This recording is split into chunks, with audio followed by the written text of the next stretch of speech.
All right, ladies and gentlemen, so it looks like after the Tarkov TV that was on last night, we have got a roadmap for the next couple of months and state of battle state and escape from Tarkov and arena and the things that are going to be introduced going forward. What I'm going to do is I'm going to give you a brief summary of the 2-hour Tarkov TV that happened last night with kind of the main bits and pieces in it and talk through some of them.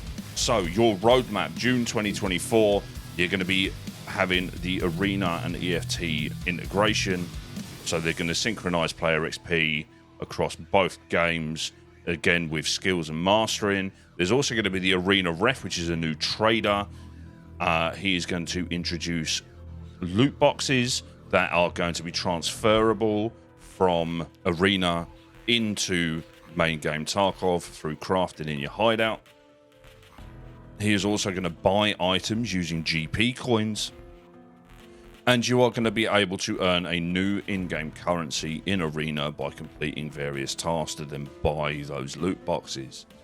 There's also going to be a medal that is introduced, a Liga medal, which is only available and only able to get hold of it through arena, and that is going to allow you to buy higher quality items. We've also got, with the introduction of the new trader, a new case, the Theta case. Again, in June 2024, they're going to introduce new PMC outfits from Ragman and a new unique item. Expansions and bonuses for EOD and the Unheard Edition.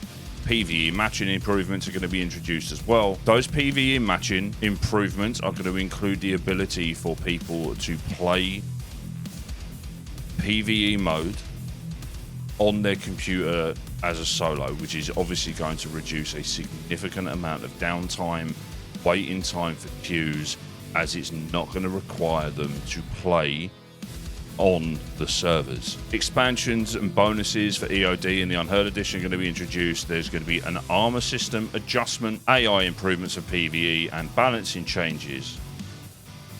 You are also later on in June going to be able to purchase PvE mode for a fairly small price from what was said if you don't have it through EOD or the Unheard Edition. Quality of life improvements and an in-game poll system is going to be introduced. Finally, we've been waiting for that for a long time.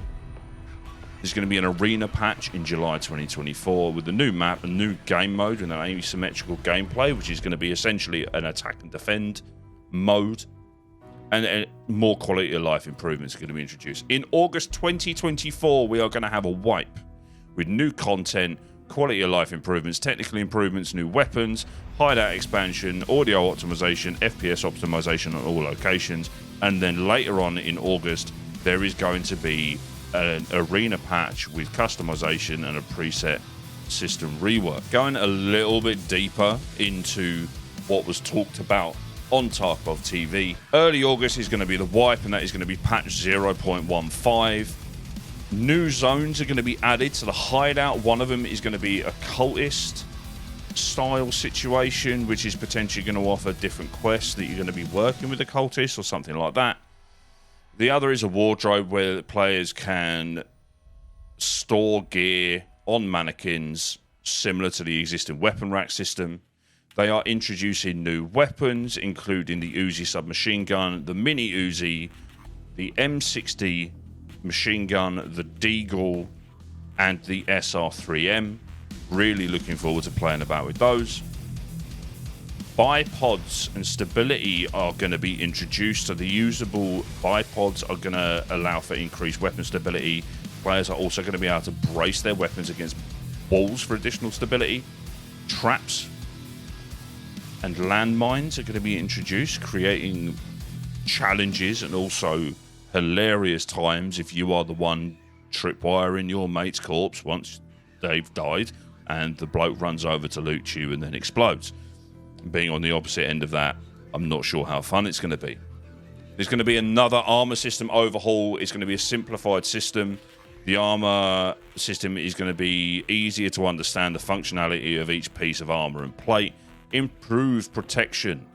Armor plates are going to be made larger and will start to protect the armpit area, addressing the common in-game issue where players were frequently killed by shots to the armpit, the nape, etc.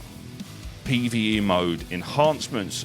There's going to be a local play option, which is going to reduce server load and improve loading times. What Nikita was saying was essentially that the majority of people that were playing PvE were playing solo, and that means that was putting an awful lot of load on the servers.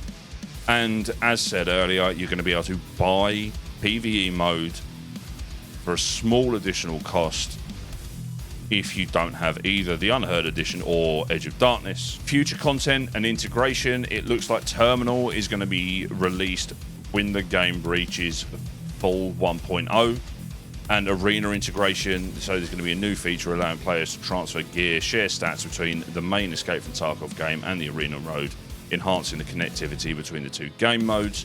They are really pushing people to be picking up Arena, so the new trader that is going to come in is you're going to be able to transfer items from Arena into base game and vice versa, getting these loot boxes that I talked about earlier using a new in-game currency that is only going to be available in Arena and not in main game.